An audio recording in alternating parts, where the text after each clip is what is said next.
Hi friends, welcome back to my channel. ఈరోజైతే నేను మీ ముందుకు చికెన్ పచ్చడి ఎలా చేసుకోవాలో చూపిస్తున్నాను. ముందుగా అయితే చికెన్ ఉత్తి కడాయిలో వేసి అలా వాటర్ అంతా ఇంకే వరకు వేయించుకోవాలి.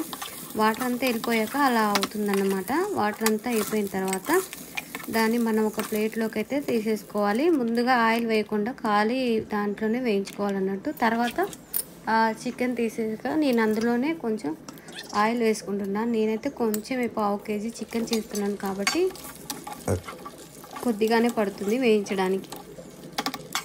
ఇలా చికెన్ అయితే ఇలా వేయించుకోవాలి ఎర్రగా వచ్చే వరకు. ఇంకొక విషయం ఫ్రెండ్స్, మీకు ఒక విషయం చెప్పాలి. నేను చెప్పే చిన్న చిన్న కొటేషన్స్ ఎవరిని ఉద్దేశించి కాదు, ఎవరిని స్పెసిఫిక్గా అనటం లేదు. నేను జనరల్గా ఎలా ఉందో అలా చెప్తున్నాను అన్నమాట. ఎవరు దానికి ఫీల్ అవ్వవద్దు. ఆ చికెన్ అయితే వేగిపోయాక నేను అందులో కొంచెం అల్లం వెల్లుల్లి పేస్టు, 2 స్పూన్ల కారం వేసుకున్నాను. ఎర్రగా వేయించుకోవాలి ముక్కలు. 2 స్పూన్ల కారం వేసుకొని కొంచెం సాల్ట్ వేసుకోవాలి. సాల్ట్ వేసుకొని తిప్పేసుకొని కొంచెం గరం మసాలా,